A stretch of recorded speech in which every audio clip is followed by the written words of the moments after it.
listen, never in my life associated the word boring with baseball. We know what's up. Me? Yeah. Famous? Yeah. And I'm like giddy over there smiling like, we're about to win this shit. Did everyone give you crap? Give me a good host story. I'm not picking it up. We both love the game. We talk about it every day. Getting on baseball. Having some popcorn, you're fooling around your phone. I'd have to wait in line for 3 hours. Hang on, because it's about to be a wild ride. All right, Sam Dykstra, when you woke up this morning, how did you feel? I felt good. Well, I'm about to make you feel a whole lot better. You know why? Why is that, Rob? Because there's nobody I'd rather be talking to on the planet than you. Let's go. Thanks, Rob. Yeah, you see? That's part of the reason why I felt good this morning. I knew I was going to talk to you. I know. It already made it a good day, It feels doubly good because now that it's seeped into your brain just by me actually saying it. Because you can imagine it, but then when it actually happens, it's like something that you can never imagine. So, yeah. So anyway, but Sam, I always appreciate you. And I also, it's a joy for me as it is for everybody when you and your excellent colleagues at MLB Pipeline come out with any sort of reworked rankings. And then you tell us who's fallen, who's climbed, what's what when it comes to the guys that we have put in the crosshairs. We were just talking about before we came on, the latest on Jesus Made, all of this, right? We cannot do a prospect ranking without screaming and yelling about Jesus Made. I am so looking for, how old is he now? How old is he? 18. Yeah. All right. Well, I can tell you this. I am so looking forward to when he makes the major leagues, whenever that is. I hope to be there, I know. He just turned 18 a few days ago, last week, actually, a week ago today. But yeah, when he makes his debut, it's going to be, oh my goodness, for those of us who have covered his career now for a whopping 2 years. Yeah, but you're going to be like, I was way out ahead of the curve in this. And everybody's going to be saying, oh, who got called up? What's this press release? Jesus Made? Yes. You're like, no. Let me gather around, everybody. Let me tell you the story about Jesus Made. All right. So anyway. All right. Well, Sam, we have the rankings. The new rankings are up. Okay. I'm going to go through, I think the best way to do this, because honestly, the article that you wrote is so good. It's so well organized. I certainly did not teach you this when you were an intern. I don't know how you learned this, but it's really, really well done. So I'm going to go through the top 15. Okay. Sure. Ready? All right. Yeah. And I'm going to go through them. And because as you put in the article, you say, okay, previous. Okay. I'm just going to use that as well. I'm going to try to go through them as fast as I can. Roman Anthony, Red Sox, previous number 1. He's number 1. Bubba Chandler, who I interviewed, and I'm anxious to hear your thoughts. He's number 2, and he was at number 11 before. Leo DeVries, am I saying that correctly? That's correct, yes. Okay, oh man, look at me. He's number 3, shortstop for the Padres, previously number 14. Jordan Lawler, old friend Jordan Lawler, a member of the much talked about 2021 draft. He's at number 4. He's previously at number 7. Andrew Painter, he is a pitcher for the Phillies. He is at number 5, previously at number 4. Walker Jenkins from the draft a couple years ago, which, by the way, that 2023 draft, Sam, we had a great, I love my conversation earlier this week with Scott Hatterberg of the A's, because he went back and talked about how there were 5 guys in that draft that you just knew were going to be the top 5. And remember, the A's had sort of been bumped out. They got kind of screwed in the lottery. So they at number 6, and they're like, what are we going to do? And they end up with Jacob Wilson, which I thought, right? But Walker Jenkins was one of those. That's why I bring this up. Sure. So was, Max Clark. Was he that draft? Yeah, he was that same draft. He was same draft. Max Clark, number 7, outfielder in the Tigers organization, previously number 3. Marcelo Meyer stands at number 8. Sebastian Walcott, shortstop, third baseman for the Rangers, at number 9, previously number 13. Jack Caglione, Caglione. Caglione, yeah. I should get to know that because he's going to be talked about. He's at number 10, climbing from number 17. Chase Burns from last year's draft. He's at number 11, previously at 21. Travis Bazzano, obviously the top pick in last year's draft. He's at number 12, previously number 6. Noah Schultz, left-handed pitcher, White Sox. He's at 13, previously 12. Nick Hertz, also from last year, number 14. He's at 14, previously 32, so he makes a big jump.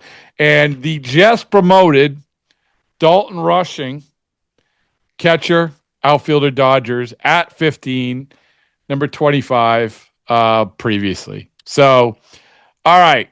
So the biggest jumps in that group, you have DeVries, who obviously, no, take that back. Let's talk about Chandler, okay? Let's do that. Sure. Bubba Chandler, number 2 overall. He was number 11 previously.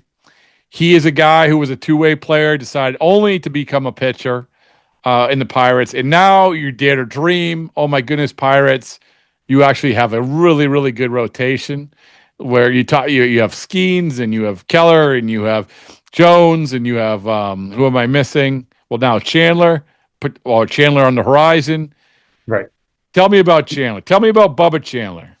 Yeah, Bubba Chandler moving up to number 2. I mean, when we did a market corrections this time last year, our number 2 overall prospect was Paul Skeens. So I'm not going to say Chandler's in that same area. Like, I think Skeens was a better pitcher at this time last year than Chandler is, but it's close. I mean, he's averaging 98 miles an hour on his fastball.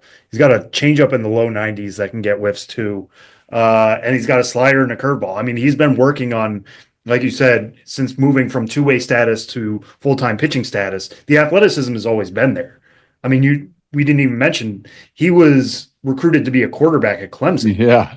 And he was pretty close to going. Like it took a pretty sizable draft pick and bonus to get him away from that commitment, even though he was taken in the 3rd round.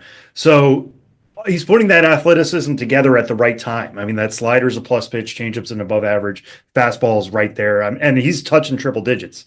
It seems like he's adding velo as the season's gone on.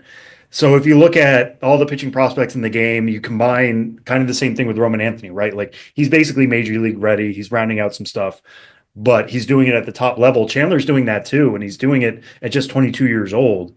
All the pieces are there for him to be like an ace level upside. So the obvious question is, you have Roman Anthony number 1, which makes sense because he's been pretty good and he was right behind Sasaki, I think, before, right? Or I mean, correct. I know he's number 1 and then Sasaki get called up. But how close was 1 and 2? Not close. It was pretty unanimous amongst us. It was unanimous. I don't even need to say pretty. It was Roman Anthony was number 1. I mean, he hasn't done anything in the first half or the first couple weeks of the AAA season to really knock us down and be like, oh, well, we have concerns about Roman Anthony. Yeah, he can get a little passive at times. He can whiff a little bit much. The guy still swings the bat hard. Has more barrels than anybody else in AAA. His barrel rate's always been significantly higher than anybody else at that level. And again, he's doing this at just 21 years old. He just turned 21 the other day. So he's behind the age curve, or ahead of the age curve, I guess I should say. He's young for the level, but performing as well as anybody in terms of hitting the ball hard and swinging the bat hard.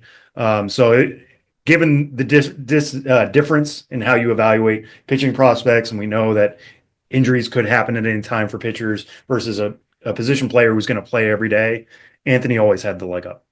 So I want to talk about a couple guys from last year's draft. Caglione and Chase Burns. Both make significant jumps. Where Bazzano, the top overall pick, he falls actually from number 6 to number 12. But you have Caglione, who went from 17 to 10. Burns, a pitcher in the red system, goes from 21 to 11. How close are both those guys to actually living the major league lifestyle? Probably a few months in both cases. Burns just got to AA a few weeks ago. The Reds have done this in the past. They actually did it last year with Rhett Lauder, who was their 2023 first round pick. They opened him at high A, got him a couple starts there, moved him up to AA. He ended the year in the majors. So it's certainly within the realm of possibility that Chase Burns could get there. And I think Chase Burns has sharper stuff. So he could get there earlier than Rhett Lauder, but he still needs to tackle the AAA level and be at AA for a little while longer. Jack Caglione, I think he's within the realm of a second half debut, maybe even up by the All-Star break, but he's somebody who needs to see AAA first.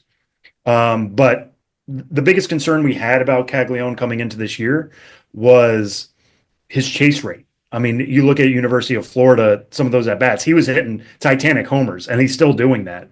But he was so good that he was swinging at pitches out of the zone. How is that going to translate to the minor leagues? It's done a good job so far, and he's brought that chase rate down a few pegs. I think it's still in the low 30s, which isn't sensational, but he's hitting buildings in the Texas League, like outside the stadium. It feels like a few times a week. He's up to 9 homers right now through 35 games, but like he's been good for a highlight-worthy homer every week that he's been with Northwest Arkansas. He's knocking on the door. And the big thing for me with Caglione is that he's starting to get some reps in the outfield. Obviously, he's a former two-way player at Florida. He has a very strong arm that would play in right field, but he's always been a first baseman. I always thought once he started to see time on the grass, that's when the clock kind of starts. Be like, oh, they're really thinking about it because they have Vinny Pasquantino at first base, and Kansas City has had some struggles in the outfield. That's no secret. I would like to see him get more starts out there. He's basically starting there twice a week. But when you start to see that tip from 2 days a week in the outfield to maybe 4 days a week, and he's getting the majority looks out there, I think then it's only a couple weeks away. And I think right now he's already knocking on the door of Omaha. Would not be surprised at all if he's there by the end of the month. Another guy from last year's draft is Nick Kurtz. He makes a pretty sizable jump, 32 to 14 for the Oakland A's, first baseman. How close is he? I mean, he's already in the bigs, right? Like that. He's really close. He's very close. Hold on. I want to retract that. Yeah. How awesome is it easy to leagues? Man. But that, you go back to the last year's draft, and we've talked about this before, Sam, is that I think more than ever, there's this acceptance of getting guys to the major leagues. We're rattling off guys who are close. Kurtz is in. You have obviously Cam Smith, he's in. You have these other guys, they're in. And it feels like that there's this acceptance more than ever. And I guess Kurtz is a perfect example of that. Yeah, Kurtz really is a perfect example. And the thing that stood out most to me, they sent him to Las Vegas. And anybody who knows anything about park factors and league factors in the minor leagues, you send somebody to the Pacific Coast League, there's a decent chance if they're a hitter, they're going to put up decent numbers, and especially in Las Vegas in that dry desert heat. But he was really posting. I mean, he slugged 655 in that. He was doing better than most people would in Vegas, despite it being his first full season. And the thing that stood out to me was the fact that Tyler Soderstrom was a pick. A lot of people had to be a breakout star as a first baseman for the A's. Well, now they are willing to move him to the outfield to make space for Kurtz because Kurtz is such a good defensive first baseman. Soderstrom's a converted catcher. So he's already moved around a decent amount in his career. What's another position, right? That was pretty significant to me. That indicated, yes, he's ready with the glove. He's ready with the bat, making space for him. And that's why we moved him up, is he's beaten the timeline. He's gotten there quicker than Caglione. He doesn't have Caglione's top power, his raw power, but the power is certainly there. And the defensive aspect, I think, is better for Kurtz than it is for Cags. Well, speaking of the A's, I do want to get your opinion of Jacob Wilson, because I find this guy fascinating. Is that, we go back to that draft when he was taken 6, and because he's fascinating because he's the Luis Urias conversation of everybody in baseball is prioritizing this, and he says, well, too bad, everybody. I'm going to be this way. I'm going to be the guy with a bat speed that registers at the bottom. I'm going to be the guy who just makes contact. I'm not going to be the guy, the swing hard and hope for the best sort of guy. I'm going to be the contact guy. And by the way, along the way, I'm going to hit 350. When you look back at when he was drafted, and I feel like it's Jacob Wilson week here at Baseball Isn't Boring, because I talked to Hatterberg about him. We've had him on. What is what he has done? Is that what you expected? Because, and the reason I ask that is because I remember being at that draft, Sam, and people were like, "Oh, really? Really? 6?" I think he was at Grand Canyon or something like that. Right. So, yeah. What's your take on him? Yeah, I mean, I think this is, I don't want to say like the best case scenario for Jacob Wilson. I think the best case scenario is that he would add even a little more power. But I always expected him to be a guy who could hit for average. I think the leg up that he has, and also throw in Chandler Simpson, another guy who's been called up in recent weeks, another guy with slow bat speed, but just puts the ball in play. He has extreme speed. But Chandler Simpson, a former shortstop who had to move away from that position and has been outfield in the majors and in the minor leagues. Part of that is the Rays want him to gallop in the outfield. I get that. But he's still kind of a subpar outfielder. He's still finding his way out there. Wilson's a pretty good shortstop. And if he's playing that position well, like that's going to give him an advantage over somebody like Arise, who's basically just getting shoved over to first base because he doesn't have a good glove. Like Arise is a one-tool player, and one tool is exceptionally good. Wilson has other ways to contribute. And if you would ask me, like, when would Jacob Wilson's first 2-homer game be? I would probably guess like 2027. I thought that would be ways away. What did he do the other day? He hit two homers against the Dodgers. No slouches, by the way. So I'm not saying the power is going to arrive earlier. I mean, that's good for him to have a one-off performance like that. But yeah, he's got to be your AL Rookie of the Year leader right now. Yeah, I certainly overtaken Christian Campbell, I think. All right, a guy who just was called up, Dalton Rushing from the Dodgers. In your rankings, he went from 25 to 15. Give me the what's what when it comes to him, because obviously that move necessitated getting rid of or DFAing very popular player with the Dodgers. So what's your take on what's your upside when it comes to Rushing? Yeah, Rushing was a fascinating one because he's somebody who is repeating AAA. He got some time there last year. He got 37 games, did really well there. Has always slugged above 500 at AAA, and the numbers bear that out as well under the hood. He's always been a pretty good power hitter. But you look at some of the best catching prospects in baseball right now, Samuel Basallo, Moises Ballesteros. Those guys have major question marks about whether they can stick behind the plate. Rushing should at least be an average catcher.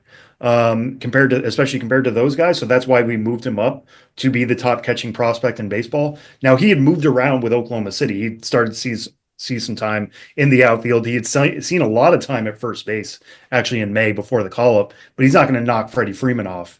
And the Dodgers right now, as loaded as they are, they're looking at that NL West. I mean, the Diamondbacks, the Giants, the Padres are all having good years. The Rockies obviously aren't. But it's competitive. You can't afford to just carry a subpar backup catcher anymore, especially if you have a guy who's basically major league ready. So it sounds like they're only going to start him maybe 2 days a week behind the plate in the majors. And they're not going to try to move him around to the outfield, and he's not going to be at first base. He's basically up there to like get used to major league pitching, both as a hitter and working with major league pitching, getting used to those pitchers. But it's a sign to me that the Dodgers are like, okay, you are ready, and we'd much rather have you here than getting consistent at bats at the AAA level. That's not going to get anything for you anymore. We need you here up in LA. Now, a guy, we talk about highest risers. The top riser on your list is a guy also I have had the privilege of talking to, George Lombard Jr., shortstop in the Yankees organization. Went from 93 to number 44 overall. I mean, this kid has a really good head on his shoulders. Obviously, his dad was a former major league player. And we just had on Mike Lowell, who knows him because he comes from that area. He said actually his brother might be a 1-1 guy. Like he's like, his brother's really good, evidently. Who knows? But keep an eye out. Well, I wrote his name down somewhere because that's what I want to do. I want to make sure that I'm ahead of the curve, much like with Jesus Madej. Yeah. Jacob Lombard. Keep your eye on Jacob Lombard. There, you're welcome for that. That's my payment to you. George Lombard, you go from 93 to 44. You're doing something right. And heading into this year, I think a lot of people were really, really high on him, not only because he's a good player, he's first round pick for the Yankees a couple of years ago, but also because of who he was how he handled himself in Major League camp, being around Judge and those guys. What's your take on what's Lombard's done so far this year? Yeah, I mean, he was somebody we were hearing in the offseason as being like one of the best defensive shortstops in minor league baseball. And that was just in his first full year. And the Yankees got aggressive with him last year between single A and high A. I mean, he got pushed to high A, I think, a lot earlier than people thought he would because the under the hood data was pretty solid. And they thought he was somebody who could be challenged. Like you said, he's grown up in major league clubhouses with his dad. He's been around that environment. And I even talked to him about it this spring of like, you've been around here. He's like, yeah, no, I know my way around it. I think that's why they allowed me to be here. But his swing looked a little bit, or his stance looked a little bit more simplified. He's added strength. Obviously, he's still 19 years old. He's going to turn 20 next month. So this is the time to add strength, but he's hitting the ball harder than he was even last year. You put that again at a special spot on the diamond at shortstop. He can play that capably when he's becoming an above average hitter, maybe somebody with above average power as well. That's going to shoot you into the top 50 for us. Another guy who made a pretty good jump from 48 to 38 is a guy who I'm always going to keep an eye on because I don't remember a lot of guys at the draft wheeling himself around in a go-kart. I don't know. I mean, that's a terrible example or description. Braden Montgomery, who was the Red Sox first round pick last year, but gets traded in the Crochet trade. Now with the White Sox, he jumps from 48 to 38. And one of the reasons, not only because he's in this big trade, but because I find it fascinating. You have a guy you're taking him in the first round, even though he literally can't. He's in this contraption. I mean, he can't even walk. But that's how highly respected or highly thought of he was. Now, so all eyes are on him. How is this going to translate into professional baseball? How has it translated for him? It's translated really well so far. I mean, he just last night hit a home run in Brooklyn to right field. Now, that might not sound like a lot to anybody, but right field at Brooklyn is one of the hardest places to hit a home run in all minor league baseball. It's down at Coney Island. The beach is beyond the right field line. So you're getting the wind that usually comes in. There's also amusement park rides going through the batter's eye in center field. Like, it's a tough place to hit. Braden Montgomery went to right, no problem. He's slugging .602 so far. They weren't aggressive with him out of the gate, and I think a big part of that is the ankle injury last year, right? Like, just he has no pro experience. Ease him in. Did really well at Kannapolis. Has kept that right on moving so far with high A Winston-Salem. He's always been a guy who we thought could hit for power. He's a switch hitter. I'm interested to see as the sample increases, like, how did the splits end up working out? Because he's always been better from one side than the other. But he's got a plus arm. He's a natural fit in right field. And if this is taking off now that he's healthy and everything's clicking like it is, I mean, that's why we moved him up 10 spots. We only moved guys if we thought they were worthy of moving 10 plus spots up or down. But Montgomery was checking all the boxes. And the big one for me right now is just health. And he's certainly been out there every day and posting. What's along those lines, Sam, what's your overall take on the return for Crochet? Of this is one of our favorite things to do, right? So You have Mydroth, who made it to the majors already. You have Teal, who hasn't. You have Braden Montgomery. You have Winkleman Gonzalez. What's so far early returns? I know it's still early, but what's your take on it? It's feeling like a win-win to me right now. Both teams are getting something. I mean, Crochet signing that extension certainly helps, right? That's not exactly what the Red Sox were trading for, but they were trading for the opportunity to extend him. And he's stepped right in and been that guy that they would have hoped. And yeah, Kyle Teal, not out to the best start at AAA, but he's doing okay. Like, the White Sox called up Edgar Caro ahead of him. They had a couple of top 100 catchers at Charlotte. They go with Caro over Teal. You can view that any way you want. I know there are some people who think Montgomery is now the better prospect than Teal is. But still, like, you get somebody in Mydroth who can help right away. You get Montgomery, who has significant ceiling. You get Teal, who's knocking on the door. That's what the White Sox need to do right now. One of the most fascinating things for me that they've done this year is just pick up as many Rule 5 picks as possible. God. They just got rid of. They had 3, right? They just Workman. I think they just let go, right? Yeah, they just let go of Workman, but like Mike Vassell was picked by the Rays, and the White Sox swoop in and they're like, "Well, we'll take him." Shane Smith, the best Rule 5 pick of this year. That's worked out for them as well. They're just trying to plug holes right now, and if they get some long-term pieces for somebody like Crochet, who was going to be gone at the end of that contract. That's basically how a rebuild should work. Yeah, it's so true. And our guy Vassal, I'm so happy for him, that he's found this spot. We talked to him before, during, and after, and then like you said, Shane Smith, like, oh my goodness, Rule 5 fascinates me too. That's for another time. New faces in the top 100. Robbie Snelling, Brady House, Ryan Sloan, Augustine Ramirez, Slade Codwell, and Ryan Waldschmidt.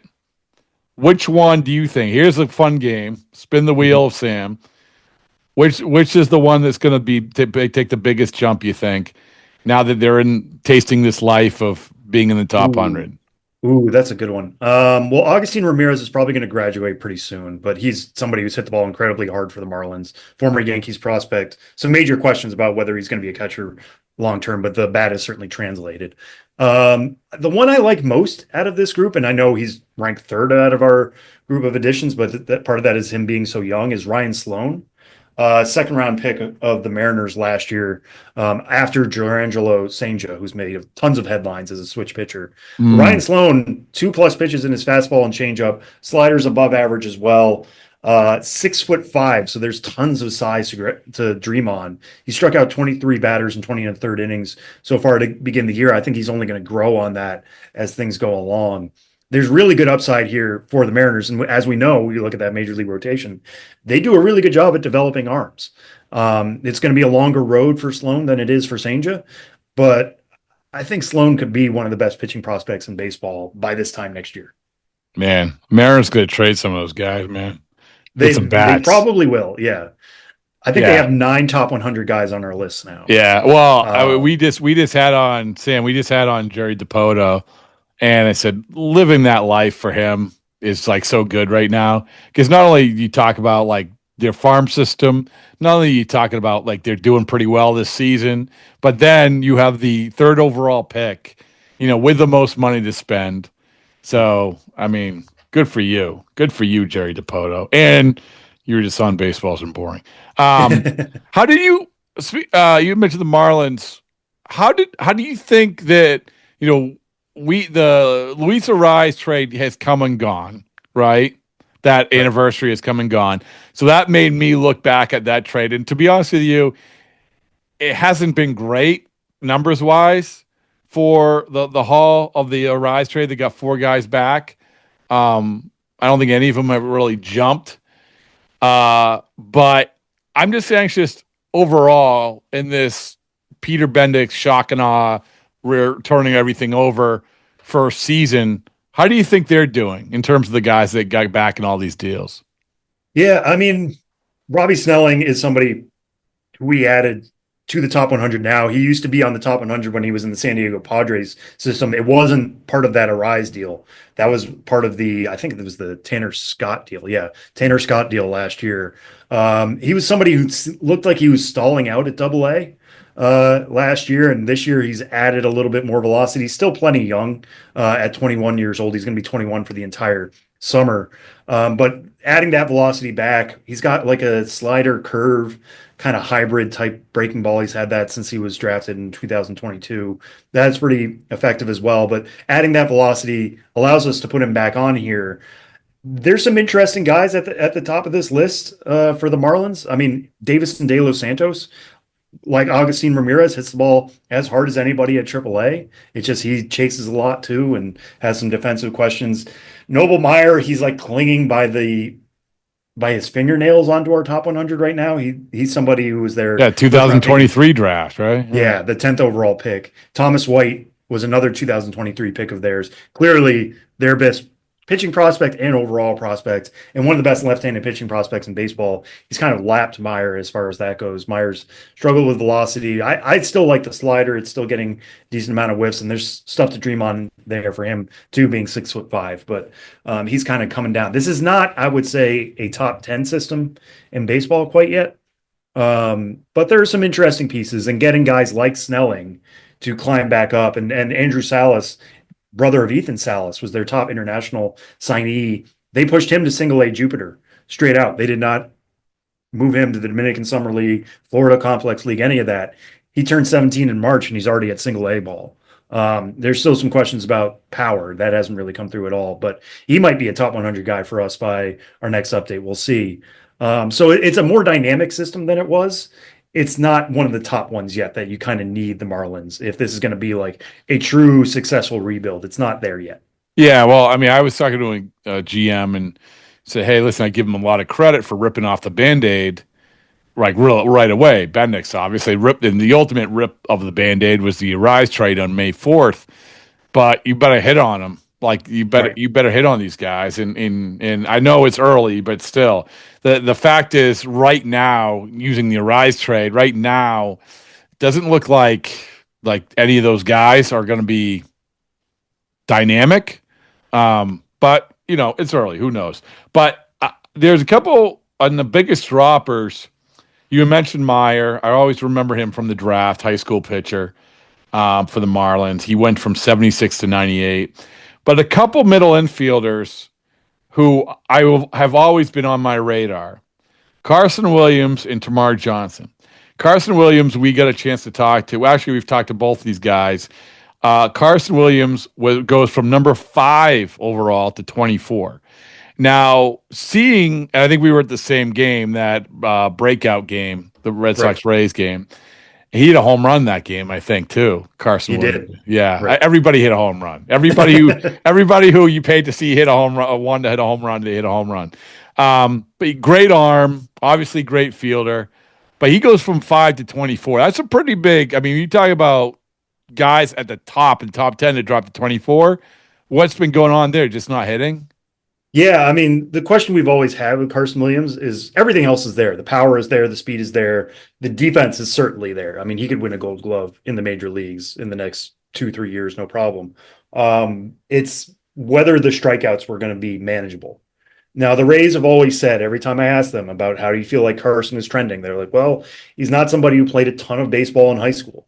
He needs just immersion therapy. Like, he needs to see pro style pitching, and we keep getting aggressive, and we're moving him up a level by year. So the strikeout rate's kind of flatlining. It was always around 30%. Now it's jumping up, and it's been some of the worst in zone contact rates in all of AAA to begin the year. Yes, I get it. Like, this is his first time at AAA, or at least first time in an extended period. This is his age 22 season. He would basically be a college senior this year, and a young one at that. So you expect there to be some bumps and bruises, but I didn't think it would be this bad. And it's going to take a while for Carson Williams to overcome this. Again, he has so many avenues to contribute at the major league level that I think he'll still be a really good player and an above average player someday. But sticking him in that top 5 with these major contact issues was a big ask, and we slid him down a few spots. And maybe he irons them out. Maybe he just needed, again, exposure to AAA. But it's going to be a tougher climb for him than I would have expected. Also, a member of the 30 for 30. I'm going to do the 2021 first round of the million shortstops in high school shortstops who were taken. That draft. Him and Marcelo Meyer. Marcelo Meyer, Jordan Lawler. If you want to throw Matt McClellan, a bunch of Cleo Watson. They're like. It was a fascinating draft. Anyway, Tamar Johnson was one I liked. I remember interviewing him at the draft when he was drafted. Great personality. I've always kind of kept tabs on him. I just feel like, and he's taken a little bit of a drop here, obviously with the Pirates, second base shortstop. Seeing him play the brief times that I've seen him, it seems like nothing stands out about him. I don't know. What's your take on him? Yeah, I mean, he's somebody who, again, it's kind of like last chance saloon for him. He's at AA now. People, when he was an amateur, thought he was a plus future hitter. They thought it was one of the best hit tools in high school baseball in a long time. And it just has not translated. He's posted pretty good OBPs throughout his career, but he's kind of started to hit for more power, or tried to hit for more power, basically like lifting and pulling everything into the seats, which can work. And obviously that can be a way to optimize your power, but it hasn't really affected him in a positive way to this point. Again, another guy who's been pushed aggressively throughout his career. So now he's back at AA, where he spent 14 games last year. And he's just not popping in the way that we would have hoped. Like everything is kind of trending a little bit down for him where he was as an amateur. Now it could still come together. Like you said, in 2022 draft, he's turning 21 next month. He would basically be a draft pick now, I think. Yeah. Would he? Yeah, no, he would have been. He would be a draft pick now if he had gone to college, but instead signs as the number 4 overall pick. So we're willing to give him credit for that for now. But if he's not going to start posting like averages above 280 and slugging above even 480, it's a tougher ask even at that middle infield position. A guy who moved out of the top 100 all the way, he was 34. And I mean, Colson Montgomery was, before they totally revamped their entire farm system with all these trades, the White Sox, Colson Montgomery was the guy for the White Sox. He dropped out of the top 100 all the way. He was number 34. That's a pretty big jump. I mean, that is a pretty big jump. What's the deal there? Yeah, I mean, that was a tough one to swallow because you look back at what he did last year. He batted 214, slugged 381, but was 22 at AAA Charlotte, was there for the entire year. I saw him in the Arizona Fall League. They got him a little extra time there, looked a lot better. He said his confidence was a lot higher. Gets sent back to the International League this year and then is striking out 41.7% of the time. They actually sent him back down to Arizona. He played for the Arizona Complex League team for a few games just to work on some adjustments, basically to get an in-season reset. And that set off all sorts of alarm bells, right? Like if they're concerned and they're seeing, like the numbers are one thing, but if they're so concerned that they are willing to get him out of that environment and send him back down to the ACL, that should be alarming to the rest of us as well. Obviously, he's a big shortstop, kind of out of that Corey Seager mold. Everybody liked to make that comp for him for the first few years. He's got that level of power, but it's just not showing up in games. It's not even just that he's not making contact. It wasn't hard contact either when he was putting bat on ball. So we thought, as we're doing this, rejiggering of the top 100, he just seems like a guy who has to hit his way back on. We can't just say like, oh, well, he could be this. We have enough sample size at the minors top level to be like, it's not coming together. He could hit his way back on it at some point. We'll see how these adjustments hold. He got a couple of hits in his first game back with Charlotte the other day, but it's going to take a mountain of evidence for him to get his way back on here. Okay. The last thing you identified Jesus Madej as your pick to click. You're a genius. Congratulations. I want your next one. I want the one of the guys who are on the list who you're excited about watching this year, about, you in your crosshairs. You're like, oh, and it could be someone as simple as Roman Anthony. It could be someone, at number 99. I don't know what it is, but the person like, oh man, like this person is really, really an interesting baseball player. How is it? Who is it? The one I'll throw out there for now, and it's somebody who there was a little bit debate amongst us of where we were going to rank him, was Sebastian Walcott of the Texas Rangers. Just a guy who can hit for extremely good power, hits the ball hard, and is still doing that. He's opened the year at AA at just 19, and the numbers just haven't been there. So when we were compiling our top 15, we're like, it's tough to make the case that he should move up, because all he's done is just like been kind of average for the Texas League, which is impressive given his age. But I think he's about to take off. He's hit a pair of homers already this week. Like I said, he hits the ball hard. He plays shortstop. He's got a really good arm. If he needs to move to the outfield, I think he'd be athletic to make that work. But I think now that he's adjusted and now that he's settled in to AA ball for a little while longer, I think you're about to see Sebastian Walcott explode, and he could easily be top 5, top 3. Like we've even circled him and Leo DeVries. I think at the beginning of the year, there was consensus amongst us that those guys could be the top 2 overall prospects in the game soon. And DeVries jumped because he had a hotter start to the year, but like Walcott's right behind him. All right. Let it be said, let it be done. You haven't been wrong. You're pitching a perfect game. I have been wrong plenty of times. No. As the internet reminds me. Don't. You know how it is. If you say it, just to say you're right, I'll let me say you're right all the time. Thank you, Rob. I will take that, and I will save that and treasure that. Yeah, thank you.